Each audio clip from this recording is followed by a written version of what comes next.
قرآن پر زیر زبر اور نقطے کب لگے؟ تو اس کے بارے میں بھی جو مسلم علماء نے جو کتابیں لکھی ہیں، بعض لوگوں نے تو یہ کہا ہے کہ قرآن پر نقطے بھی شروع ہی سے لگے ہوئے تھے،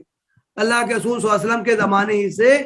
قرآن پر زیر زبر پیش اور نقطے لگے ہوئے تھے، لیکن یہ بات تحقیقی طور سے ثابت نہیں ہوتی ہے، اس لیے کہ قرآن کے جو ابتدائی زمانے کے نسخے آج کل بعض میوزیم میں موجود ہیں، ان پر اعراب اور نقطے نہیں ہیں۔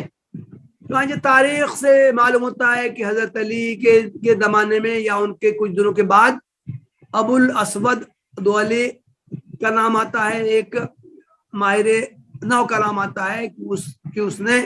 اعراب اور نقطے لگائے، بعض اور لوگوں کا نام آتا ہے۔ تو گویا کہ صحیح بات یہ ہے کہ ابتدا میں زیر زبر پیش اعراب اور نقطے نہیں تھے، بعد کے کسی زمانے میں یہ اعراب لگے، لیکن اس کو بھی قرآن کو محرف ثابت کرنے کے لیے یہ بات بھی استعمال نہیں کی جا سکتی، اس لیے کہ ظاہر ہے کہ میں نے یہ بتایا کہ جیسے مان لیجیے ایک لفظ ہے یعلمون تعلمون، اگر نقطے دو لگے ہوں نیچے ہی تو اس کو یعلمون پڑھا جائے گا، اور اگر اوپر لگے ہوں تو اس کو تعلمون پڑھا جائے گا۔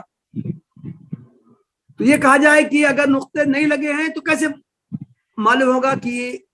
یہ لفظ تعلمون ہے یا یعلمون ہے؟ یہ اعتراض بھی بے خبری کی دلیل ہے، اس لیے کہ میں نے بتایا کہ قرآن کا اصل دار و مدار حافظے پہ تھا، تمام صحابہ کو قرآن حفظ تھا، تو لکھنے میں چاہے نقطہ نہ لگا ہو لیکن ہر صحابی کو معلوم تھا کہ اس لفظ کی قرأت کیا ہے۔ تو ظاہر ہے جب عربوں کا غیر معمولی حافظہ تھا اور حافظے پر اعتماد کرتے تھے تو گویا کہ قرآن کا جو تلفظ ہے یا پڑھنے کا جو طریقہ ہے وہ حافظے پر مبنی تھا، اس لیے